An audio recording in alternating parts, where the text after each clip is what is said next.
Après les errements habituels, la ligne Orléans-Limoges fut concédée en 1852 à la Compagnie du Paris-Orléans, on dit aussi PO. La liaison Paris-Toulouse fut réalisée en 1862, mais pas par le trajet habituel, mais par Périgueux-Nexon, puis par Brive-Cap-de-Nac. La section Limoges-Brive, la plus difficile, n'est concédée qu'en 1883. La ligne Cahors-Montauban est ouverte en 1884.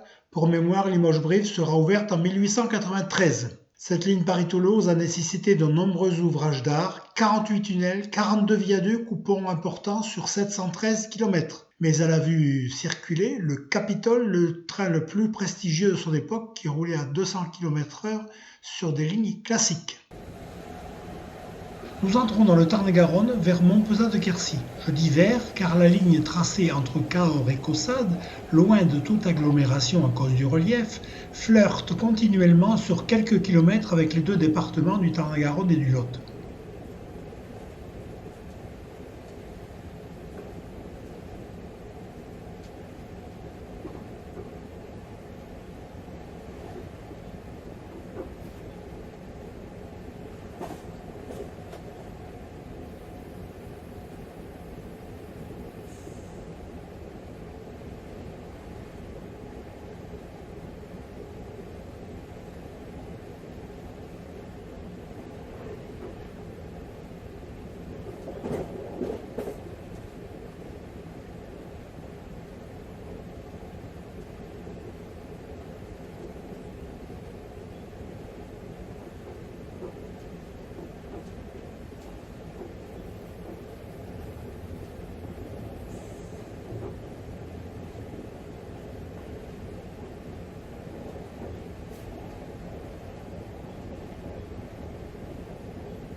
Après la gare de Montpezat et sa sous-station, nous abordons le tunnel de Viandès, 603 mètres, dernier tunnel de la ligne Paris-Toulouse. Et tout de suite après, le dernier grand viaduc, celui de Malminot, sur la commune de Belfort-de-Quercy, Lot, viaduc de 190 mètres. Particularité du tunnel de Viandès, il est surmonté d'un court tunnel de la 20, puis encore au-dessus, la départementale 20.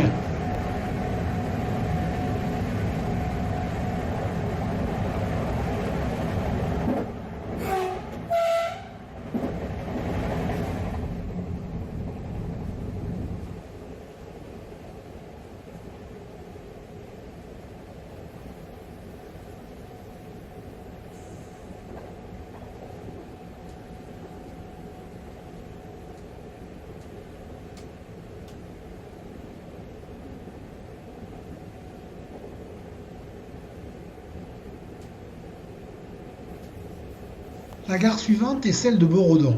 Aucun village, ni même de hameau. Cette gare est située sur la commune de Montalzat et a été créée pour les besoins de la signalisation. Elle a connu un destin singulier. Fin des années 90, la gare est devenue un restaurant club de jazz, avec hébergement dans une voiture-lit inox de la Compagnie internationale des wagons-lits, voiture-lit construite en 1955. La gare et le wagon-lit ont été rachetés en 2012 par la C2I MER 82, Centre d'investigation et d'interprétation de la mémoire républicaine espagnole. Puis le wagon-lit, revendu à un Américain qui aménage un site touristique dans l'ancienne gare de Dracy-Saint-Loup, près d'Autun, en Bourgogne. Pourquoi cette association de républicains espagnols a-t-elle racheté cette gare ? Nous rejoignons ici l'histoire sombre de la gare de Borodon. En 1939, les camps d'Argelès-sur-Mer et de Rivesaltes, surpeuplés de républicains espagnols fuyant le franquisme, le gouvernement d'Aladier décida d'en créer un à Sept-Fonds. La gare la plus proche est Caussade, 6 km de Sept-Fonds. Mais le transfert de centaines de réfugiés devait être fait dans la discrétion. On préféra la gare de Borodon, située en pleine campagne, à 7 km du futur camp. Du 5 au 20 mars 1939, 16 000 républicains espagnols furent transférés dans ce camp de Jude à raison de 2500 par jour en gare de Borodon. Jusqu'en mars 1940, ils y furent hébergés, puis embauchés dans la région comme ouvriers agricoles ou dans l'industrie suivant leur qualification, ou alors transférés vers d'autres camps du sud-ouest. Parlons de la ligne. À Montpezat, nous sommes à 210 mètres d'altitude. À la gare précédente de la Albaïque-Fontaine, c'est 250 mètres. Pour être à 110 mètres à Caussade sur 15 km, puis 82 mètres à Montauban. La signalisation est assurée en bloc automatique lumineux. après avoir été longtemps assuré en bloc mécanique. Une anecdote personnelle. Fin des années 50, nous sommes dans le train de nuit Paris-Toulouse. Il est environ 6h15. Nous avons passé Cahors. Nous savons que la prochaine gare est Caussade, où nous descendons à 6h23. Nous rassemblons nos bagages tranquillement quand tout à coup le train freine. Dans notre région, quand un train freine, c'est que l'arrêt est proche. Nous sortons donc rapidement dans le couloir et nous dirigeons vers la porte. Le freinage cesse, le train continue sa course. Quelques minutes plus tard, même séquence.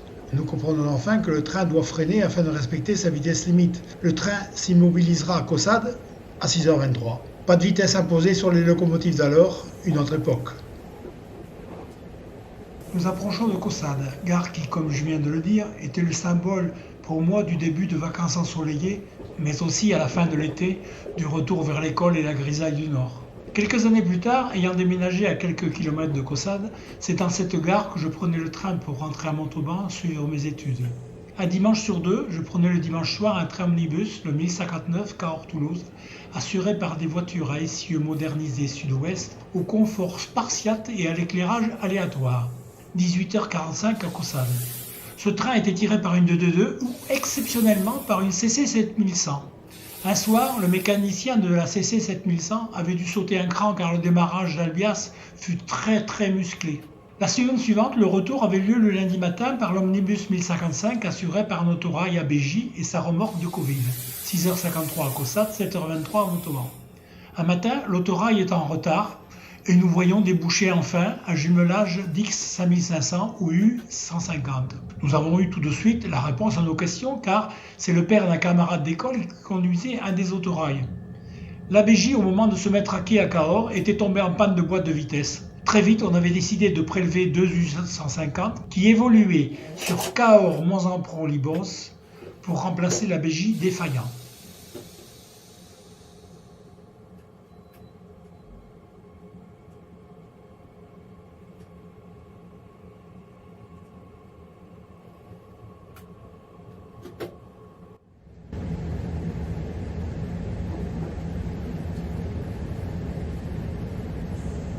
Cet embranchement particulier sur la droite après Caussade, c'était un site de stockage de granulats utilisé lors de la construction de l'A20 fin des années 90. Des trains complets arrivaient sur le site et y étaient déchargés et servaient ensuite aux travaux sur l'autoroute.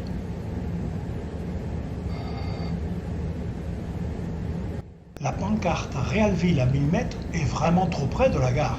De plus, celle-ci est à l'abandon, car une halte a été établie juste après le PN suivant.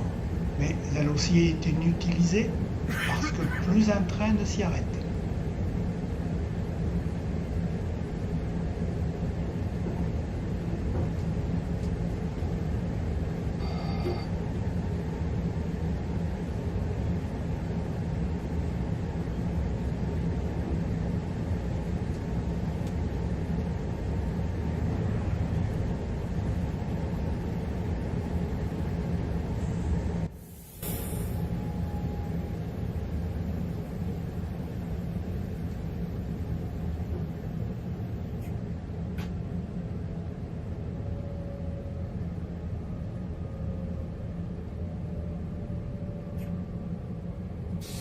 Nous voici à Albias.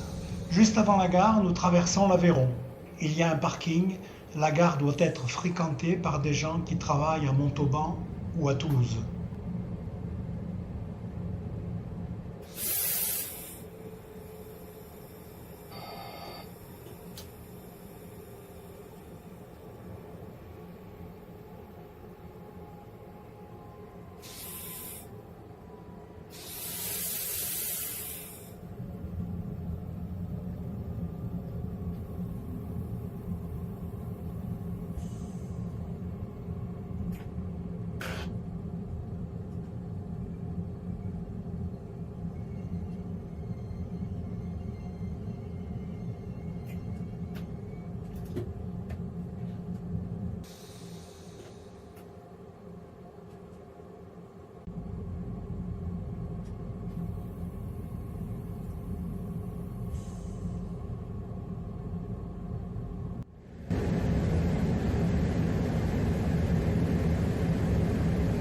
Fauneuve, un hameau de Montauban, Il ne reste rien de la halte où s'arrêtaient les omnibus dans les années 60.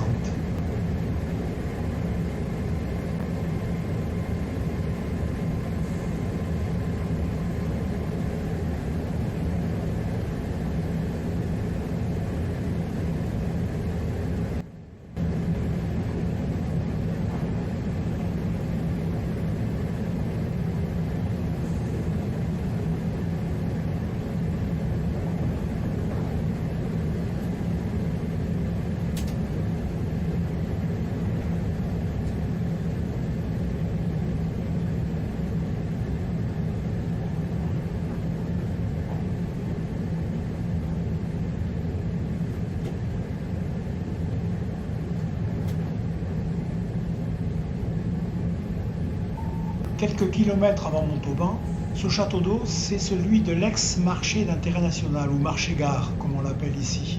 Il a eu à une époque sa période faste, en expédiant des wagons de fruits et légumes par le Garonne Express ou Aquitaine Express, cousin du Provence Express. C'était un train rapide composé de wagons couverts qui partait le soir, passait par Bordeaux, arrivait le matin à Paris. Le marché-gare de Montauban n'est plus un marché d'intérêt national.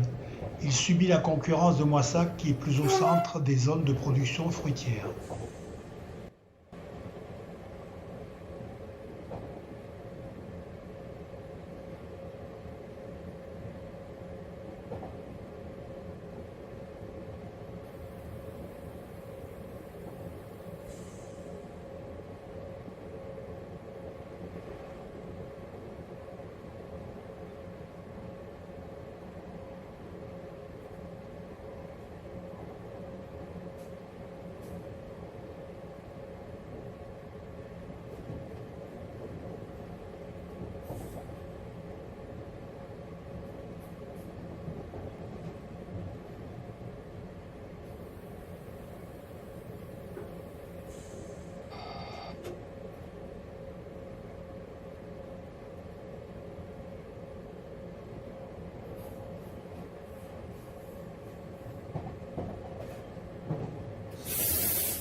Nous arrivons à Montauban.